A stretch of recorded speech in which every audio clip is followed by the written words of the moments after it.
A kú dédé àsìkò yìí. Mo kí ọkùnrin, mo kí obìnrin, mo kí ọmọdé, bẹ́ẹ̀ ni mo kí ẹ̀yin àgbàlagbà. Ẹ tún wò pé kí ni mo tún gbédé ní òní. Ojú tí ẹ fi ń wò mí, ojú náà ò ní fọ́. Etí tí ẹ fi ń gbọ́ mi, etí náà ò ní di. Orogodo ayé ò ní lù fún gbogbo wa jó. Ẹ káàbọ̀ sórí ètò àti iléwé àti ipò àwọn bàbá wa. Mo dúpẹ́ lọ́wọ́ ẹ̀yin olólùfẹ́ mi, ẹ̀yin tẹ́ ti subscribe. Mo dúpẹ́ gidigidi lọ́wọ́ yín. Àbòsí ń tolókun, àbòsí ń tọlọ́sà, owó ò ní wọ́n lọ́wọ́ ẹnìkọ̀ọ̀kan wa. Ẹ̀yin tí ẹ tí subscribe, ẹ jọ̀ọ́ ẹ bá wa subscribe.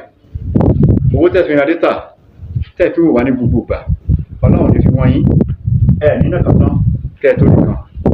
Mo ní kí sáré fi opportunity yìí, kí sáré fi nǹkan náà gbára táwọn bàbá wa ń lò, kí sáré fi yàn wá. Mo fẹ́ sọ fún wa lénìí, kinní kan wà tí wọ́n ń dààmú àwọn ọmọdé, àwọn kéékèèké tá ẹ̀ṣẹ̀ bí. Tó bá tásìkò tí eyín fẹ́ máa yọ, ara ọmọdé máa ń gbóná. Ìgbóná yẹn máa ń ní agbára débi pé ọmọ lè máa yàgbẹ́, wọn ló ń yàgbẹ́ eyín. Ṣùgbọ́n tá a bá ti ṣe kinní fún irú ọmọ bẹ́ẹ̀, pẹ̀lú ògo Ọlọ́run, wẹ́rẹ́ ni eyín rẹ̀ ó yọ. Torí pé wẹ́rẹ́ ni à ń rí eyín lẹ́nu ewúrẹ́, wẹ́rẹ́ ni à ń rí eyín lẹ́nu àgùntàn. Eyín kì í pọmọ Oòduà, bẹ́ẹ̀ ni èwòrìṣà, eyín kì í pọmọ Oòduà. Eyín kò ní gbọmọ lọ́wọ́ wa, torí pé tọ́mọ bá fẹ́ wu eyín, àìsàn kan máa ń sí àwọn ọmọ. Àmọ́ tá a bá ti ní iṣẹ́ yìí lọ́wọ́, kò sí nǹkan tí ó ṣe ọmọ. Ẹ má gbàgbé láti subscribe sórí channel mi. Ẹ má bínú pé mi ò rántí tètè dárúkọ mi bí nǹkan ṣe ká mi lára. Mo sáré rí nǹkan yìí, wọ́n ní kí n ní lo opportunity kí n sáré fi nǹkan tá a lè lò kí n lè fi yàn wá. Ẹ̀wù tó wà lọ́wọ́ mi, à ń pè ní ejò àgbádú, àwọn kan ń pè ní soró. Òní ẹ̀wù tí mo mú ní ọwọ́ yìí. Mi ní kẹ́ mú òye rẹ̀ o, ẹ má mú òye rẹ̀. Tó bá ti kú, ẹ pa. Ẹ wá gé orí ejò yìí, ẹ gé àti àṣẹ rẹ̀, orí ẹ̀ àti àṣẹ òní kí ẹ bá mi gé. Báwo la ṣe máa wá ṣe? Bá ti gé orí ẹ̀ àti àṣẹ rẹ̀, bí àpèjúwe, ẹ jẹ́ kí n gé orí ẹ̀, kí n fà á tu. Ẹ jẹ́ kí n fa orí ẹ̀ tu. Àṣẹ rẹ̀ lélẹ́yìí, ẹ jẹ́ kí n fa àṣẹ rẹ̀ náà tu. Ṣé mo rí ọ̀bẹ? Kò sí ọ̀bẹ ní tòsí mi bí.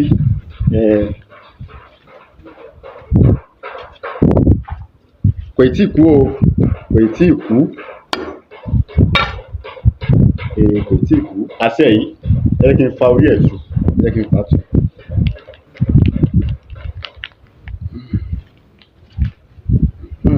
Mo lè ń wò ní ọwọ́ mi.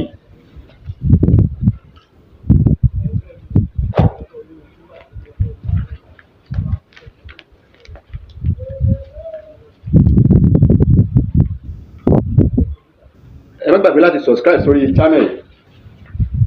Ẹ bá mi share fídíò yìí káàkiri. Ẹ bá mi share fídíò, ẹ bá mi like ẹ̀. Ní tí ò bá yé yín, ẹ béèrè lórí ẹ̀, màá ṣe àlàyé fún gbogbo wa.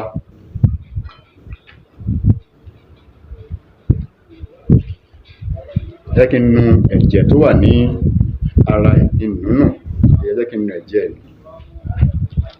Irú ẹ̀ mo lè ń wò lọ́wọ́ mi tí mo ti gé yìí. Ẹ jẹ́ ká ti òwú, ẹ jẹ́ ká ti bọ́ lẹ́nu. Láti tí bọ́ lẹ́nu, ó ti wọ ẹnu ẹ̀. Orí ejò sèbé tá a mọ̀ sí àgbádú, táwọn olóyìnbó ń pè ní cobra. Ejò ẹ̀ ló wà ní orí ẹ̀ ló wà lọ́wọ́ mi. Ẹ jẹ́ ká wá jó mọ́ odidi atare. Gbogbo èèyàn la lè lò fún o. Gbogbo ọmọdé la lè lò fún. Báwo la ṣe máa wá lò? A fi sín gbẹ́rẹ́ ẹyọ mẹ́ta síbi ibi báyìí. 1, 2, 3. Gbẹ́rẹ́ eyín ni fún ọmọdé, gbẹ́rẹ́ eyín ni fún ọmọ kékeré. Ìyẹn ọmọ yálà oṣù mẹ́ta ni o àbí oṣù méjì. Ejò àgbádú tá a mọ̀ sí, àwọn kan ń pè ní àgbádú, àwọn kan ń pè ní kí la tún máa ń pè nílẹ̀ Yorùbá. Àwọn olóyìnbó ń pè ní cobra àbí àgbádú ni àwa ń pè é. Àwọn kan ń pè ní ẹrigbó.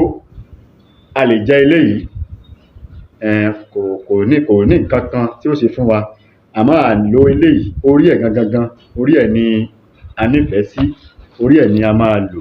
Eléyìí jíjẹ ni. Ẹ má gbàgbé láti subscribe sórí channel, ẹ bá mi share fídíò yìí káàkiri, ẹ bá mi like ẹ̀. Orúkọ mi ni Dr. Aviz Abolade.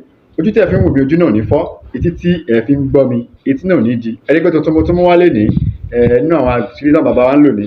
Ẹ dákun mi ní kẹ́ ẹ mú òye rẹ̀ o, ẹ má try ẹ̀ tẹ́ bá ní iṣẹ́ ejò lọ́wọ́ ẹ má mú un dání torí pé ó ní agbára púpọ̀. Ẹ rí pé mo ṣe tú ọrùn ẹ̀ ní ẹ rí báyìí, ẹ rí ẹgbẹ́ ẹ̀jẹ̀ ló ń jáde ní ara yẹn, mo ṣe fa ogun ẹ̀ tú ni. Àtàbà ní iṣẹ́ ejò lọ́wọ́ ẹ má jẹ́ ká mú o torí pé ejò ní agbára púpọ̀, ó ní agbára púpọ̀, ó ní agbára púpọ̀. Ojú tẹ́ fi ń wò mí ojú náà ní fọ́, etí tẹ́ fi ń gbọ́ mi etí náà ní di, korokoro ayé ò ní lù fún wa jó.